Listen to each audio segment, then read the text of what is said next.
नमस्कार. आपल्या सगळ्यांचे महाराष्ट्र सोशल न्यूज चॅनलमध्ये हार्दिक स्वागत. चला वळूया तर एका नवीन बातमीकडे. आजची बातमी.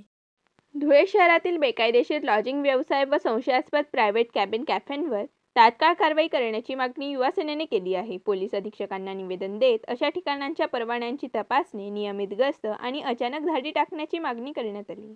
तसेच सीसीटीव्ही व्यवस्था व ग्राहक नोंद वहीची पडताळणी करण्याचीही मागणी करण्यात आली आहे.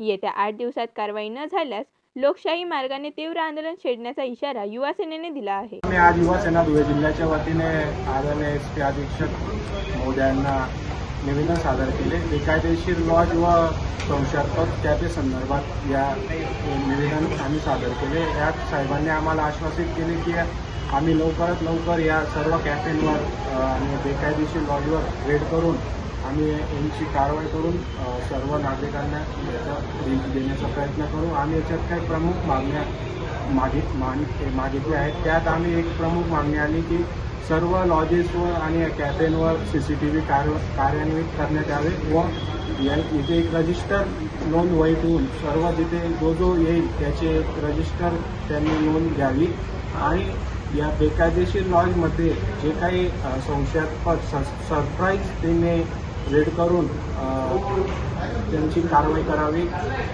यावर SP साहेबांनी आम्हाला सांगितले की आम्ही तुमची दखल घेतो आणि कारवाई करू, नक्की करू. जय हिंद, जय महाराष्ट्र. बातमी आवडल्यास चॅनलला लाईक व सबस्क्राईब करा व दररोज अशा नवनवीन बातम्या पाहण्यासाठी चॅनलला फॉलो करा. धन्यवाद.